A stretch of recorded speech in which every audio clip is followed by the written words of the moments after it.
Today we're looking at the equation of a line and a lot of the details about graphs and points and the actual equation. All right. So a line is basically a set of all points. It forms a straight path, and the slant between any of those 2 points would always be the same. So we're going to call that slope. And every line can be described by a linear equation. The word line, okay, means linear. And so the line could be slanting up or down. It could be located in different places. And depending on where it's located, we can come up with the description of the place where it crosses the y-axis and the slant of this line, which are called the y-intercept and the slope. So some definitions that we have to get out of the way. First of all, the equation is written ax plus by minus c equals 0. And this is a linear equation in in variables, and the a and the b can't both be 0, otherwise it wouldn't make any sense. The graph will be a straight line, and in general, we're going to be rewriting it in general form with the 0 on the other side, kind of like we did for factoring equations. The equation has to describe all of the points on the line, for which there are an infinite number of points, and the rule, okay, has to work for every ordered pair on the line. So here's a couple of lines that I have as examples, and I'm going to start off with the point 4, -2. Now if I plug 4 into the x and -2 in for the y, you're going to find out we get a true statement. So 4, -2 must be on the line. If I try 5, 1, well, if I plug 5 in for x and 1 in for y, that's not going to give me a true statement. You can work this out on your calculator to test it out.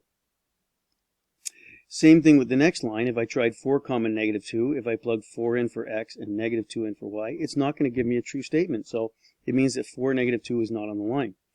And if I tried the point 5, 1 for this equation, 5 minus 7 times 1 plus 2 is actually going to give me 0. So it must be on the line. So the description of the line you can test by plugging the x and the y into the equation. So slope describes the direction of any line. You've got slanting up, slanting down, slanting steep, slanting shallow. And so we can calculate it as a subtraction of the 2 y values over the 2 x values. And the order of doing this is really important. And it's also valuable to know that the x1 and the x2, the first x and the second x, can't be equal. Otherwise, that would get us a denominator that was equal to 0, which is against the rules. Okay, it's going to give us an undefined fraction. So let's take this quick example. I got -3, 6 and 5, 2, and I want to find their slope. So I'm going to be basically looking from left to right. I'm going to go down 4 units and to the right 8 units, and that's going to be describing the slope. Now this is done counting the rise and the run.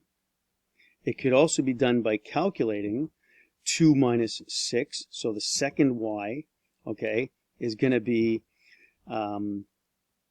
2, and the first y is going to be 6, and the second x minus the first x is going to have a double negative in that subtraction, and it's going to give me the same answer we got a couple of seconds ago. Okay, and if I can just backtrack a little bit to that graph, you can see that it's going downhill, so that means it's going to have a negative slope. Okay, because we're going to the right, it's going downhill as we go to the right. So here are 3 points that we've got on a graph, and I'm going to ask you to find the slope of the 3 lines. First of all, let's be clear. Does everyone recognize that the yellow line and the red line are both going to have negative slopes? They're going downhill toward the right. But the blue line is going to have a positive slope because it's going uphill toward the right. So we can go through these really quickly. The equation you can use, right, y2 minus y1 over x2 minus x1, or you can count the rise and the run as slope for each of these. So you can test that out by counting. 2 minus 9 over 11 minus 3 is -7 over 8. So that means for the yellow, if I go down 7 and then go over 8, that's going to bring me to the other point, right? The rise is -7 and the run is +8. The blue line, same deal. If I can do the calculation as 2 minus -2 and 11 minus 5, that would be the same as rising up 2 and running over 3, would give me a point here. Or I could also have risen up 4 and moved over 6. And both of those are going to give me the same value, 2/3, which is the slope. And the red line, if I plug it in, oops, a little bit off the screen here, but basically it's going to be -2 minus 9 and 5 minus 3. Now, as I said before, this is an ugly calculation for working out. It's a -11/2. But if you counted the slope from the left point to the right point, right, moving toward the right, that means I'm going down the vertical 11 units, and I'm going, 11 units, and then I would go right 2 units to give me the next point. So that's how we can count the rise and the run with this.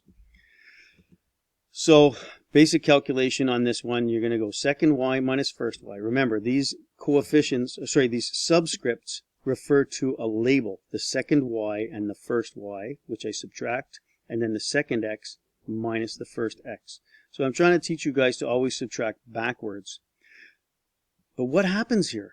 I got -2/0, and that's going to be a 0 denominator, which was an undefined quantity, so I'm in trouble. You're not allowed to have a 0 in the denominator. That would give an undefined amount. You try it on the calculator, it tells you error. So what does that mean? We're going to take a look at the picture between those 2 points and realize they are vertically, lined up. There's one directly above the other. So that is a vertical line. And if I try to count down the rise, well, yeah, it goes down too, but it doesn't go to the right at all. And this is going to be a special case where the slope is considered undefined.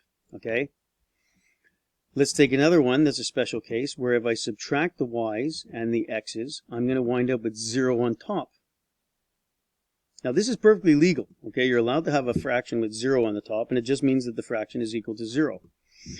If I look at this on the grid, on the Cartesian plane, there are my 2 points, and I see that they're lined up horizontally, which means that if I tried to count the rise and the run, well, it doesn't rise at all, and it doesn't run at all. So I'm trying to subtract back here, and it's a 0 rise.